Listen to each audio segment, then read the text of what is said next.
It's now time for Remember When with Uncle John.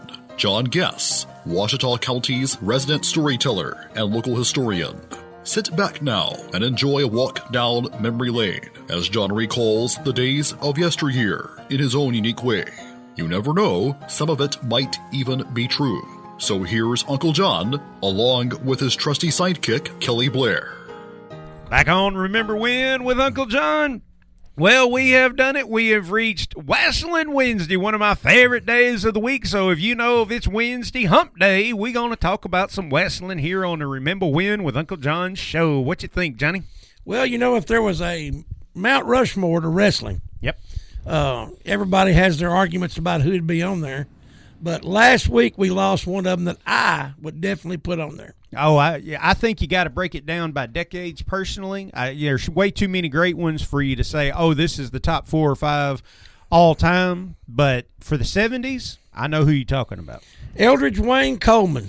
That is not anybody I've ever heard of. Nobody knows that name, but No. Everybody that watches wrestling knew the superstar, Billy Graham. Superstar Billy Graham. And folks, if you think, well, Superstar Billy Graham was a little before my time, I don't remember him that well. You can watch Hulk Hogan. You can watch Jesse the Body Ventura. You can even watch Ric Flair, because Ric Flair himself says he stole most of what he did from Superstar Billy Graham. And Muhammad Ali stole a lot from Superstar Billy Graham. Absolutely. You know, the guy was an innovator, one of the first big bodybuilders in wrestling. A man that was easily definable by the 70s and early 80s. Oh, yeah, tie-dyed. But I'm telling you, the guy was a monument.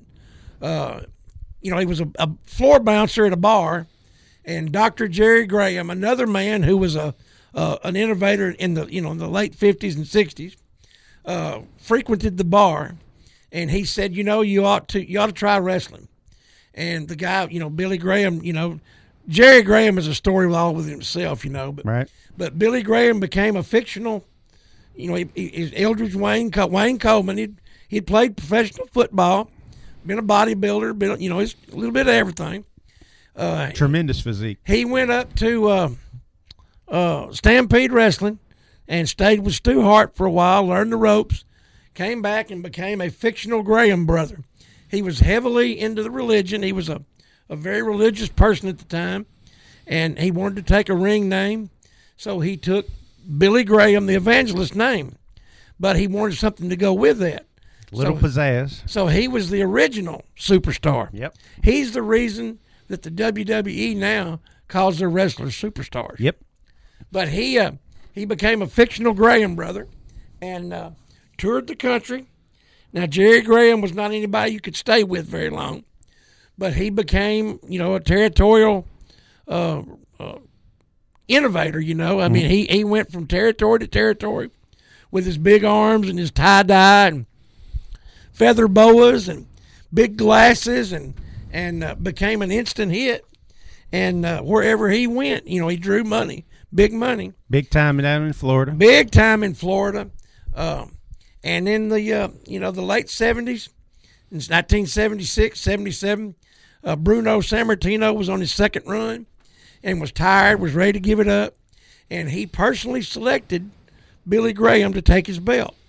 And usually those transitional champions, which there wasn't many of them back then. Not many of them at all. But they didn't last long. Like weeks. Right. But he lasted 9 months. 9 months from April to February.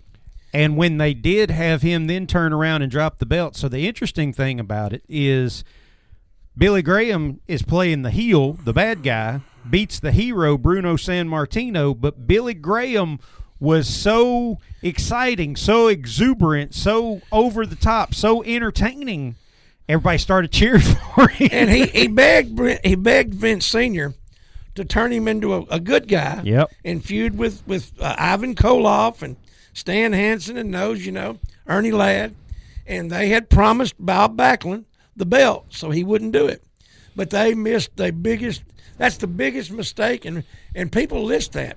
The biggest mistake in professional wrestling history is not turning Billy Graham a good guy. Absolutely. But I'm telling you, he would have been Hulk Hogan 6 years sooner. Oh, no, yeah, easily. I mean, and you know, he was Hulk Hogan 6 years ago, but yes. they just completely mismanaged the situation. They dropped Billy the ball. Graham should have had a 4, 5, 6 year run as WWF champion. He could have carried him well into the 80s. And you know, after that, he battled depression and got substance abuse problems, and then it turned into health issues.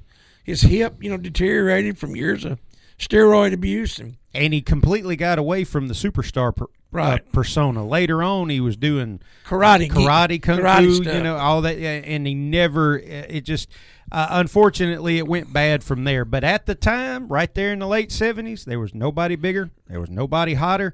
And you talk about influence, man. Like we said, all those Hall of Famers, you can trace it right back to superstar Billy Graham. He was controversial.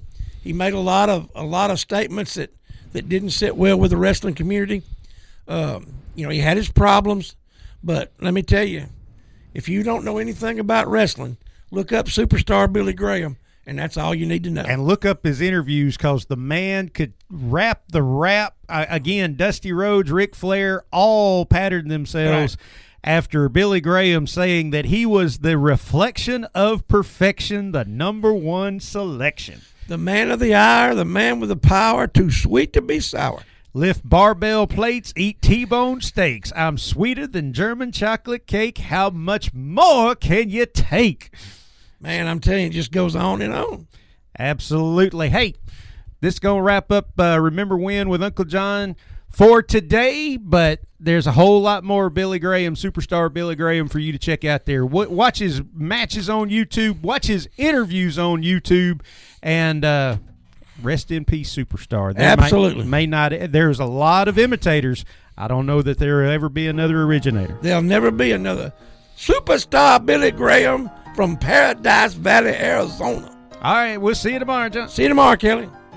You've been listening to Remember When with Uncle John on Y95. This broadcast can be heard each weekday morning at 6:45 on South Arkansas's favorite station, Y95.